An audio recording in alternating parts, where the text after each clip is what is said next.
ఈ వారంలో జరిగిన అనేక సంఘటనలు మనందరికీ ఎప్పటికీ మన కళ్ళ ముందు తిరుగుతూనే ఉన్నాయి. న్యూస్ ఛానల్స్ ఆన్ చేసిన, సోషల్ మీడియా మనం ఓపెన్ చేసిన ఒక సంఘటన చాలా ఎక్కువగా ఈ వారం అంతా వింటూనే ఉన్నాను. అందులో దాచాల్సింది ఏమీ లేదు. నేను ఎప్పుడు ఆయన వ్యక్తిగతంగా కలవలేదు, కానీ పాల్ ఇమ్మాన్యుయల్ గారు గతించిన సంవత్సరం ఆయన కాన్ఫరెన్స్కి ఆయన స్పీకర్గా పిలిచారు, ప్రవీణ్ గారు. ఆయన 2వ రోజు దేవుని వాక్యం అందించారు, నేను 3వ రోజు దేవుని మాటలు అందించాను. బట్ ఆయా సందర్భాల్లో ఆన్లైన్లో, సోషల్ మీడియాలో, యూట్యూబ్లో ఆయన యొక్క డిబేట్స్ కావచ్చు, లేకపోతే ప్రసంగాలు అవి చూస్తున్న పరిస్థితి. ఆ రోజు నేను స్టూడియోకి వెళ్ళాల్సిన సమయం అది. మన టీం మెంబర్స్ ఎవరో మెసేజ్ పంపించారు, దిస్ ఈజ్ వాట్ హ్యాపెండ్. ముందు కార్ యాక్సిడెంట్ అన్నారు, ఆ తర్వాత అది కూడా దివాన్ చెరువు దగ్గర అన్నారు. షాక్ అయ్యాం. వెంటనే బ్లెస్సీ గారు, నేను బ్లెస్సీ గారు ఏమో వినుకొండ వెళ్ళడానికి ప్రిపేర్ అవుతున్నారు మీటింగ్ కోసం, సుమారుగా 5 గంటల జర్నీ ఇక్కడ నుంచి. బట్ వెంటనే మా పనులన్నీ ప్రక్కన పెట్టి పరిగెత్తుని వెళ్ళాం హాస్పిటల్కి. అప్పుడే తీసుకొచ్చారు బాడీ.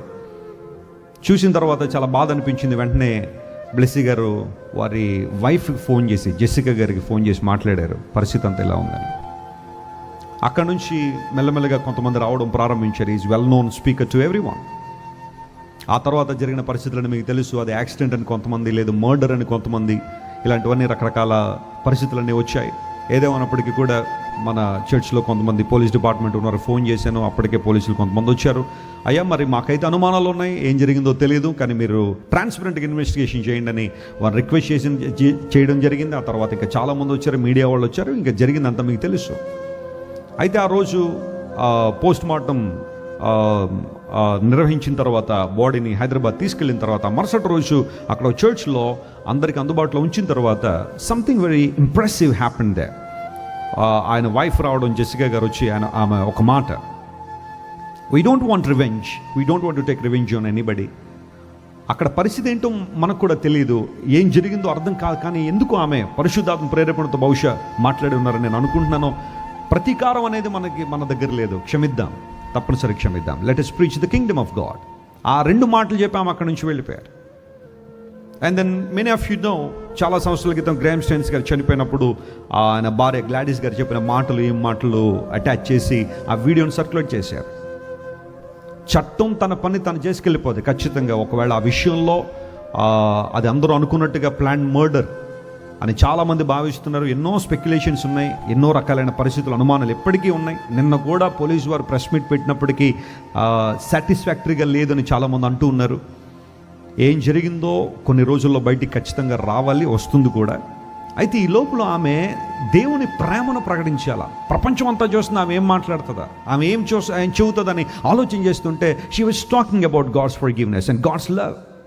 Something amazing. మానవ ఊహకు మించిన, మానవ యొక్క ఆలోచనలకు మించిన అనుభవాలు. 46 సంవత్సరాల భర్తను కోల్పోవడం అనేది చిన్న విషయం అయితే కాదు. ఆ కుమార్తెను రేపు నెలలో అమెరికా తీసుకెళ్ళడం ఆయనకు ఉద్దేశం.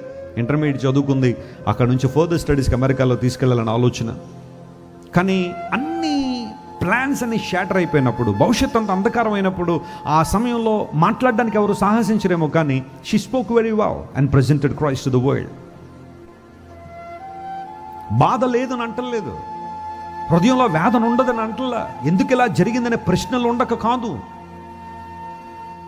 ఎస్పెషల్లీ ఇలాంటి సంఘటనలు జరుగుతున్నప్పుడు ప్రతి ఒక్కరికి ఈ ప్రశ్నలు ఉంటాయి. వై ఎందుకు ఇలా జరిగింది, ఇలా జరగకుండా ఉంటే బాగుండేది కదా, దేవుడు ఎందుకు అలౌ చేశాడు అనే కొన్ని ప్రశ్నలు మనకు రావచ్చేమో, కానీ sometimes we don't comprehend God's plans completely. ఆయన ఉద్దేశం ఏంటో, ఆయన చిత్తం ఏంటో కొన్నిసార్లు సంపూర్ణంగా మనం గ్రహించలేకపోయినా దేవుడు ఎప్పుడు కూడా జరిగిన కీడులోంచి కూడా ఆయన ఒక మేలును తీసుకురాగలడు. ఆయన God is specialised in that. ఎవరు కృంగిపోవాల్సిన అవసరం లేదు, ఎవరు భయపడాల్సిన అవసరం లేదు.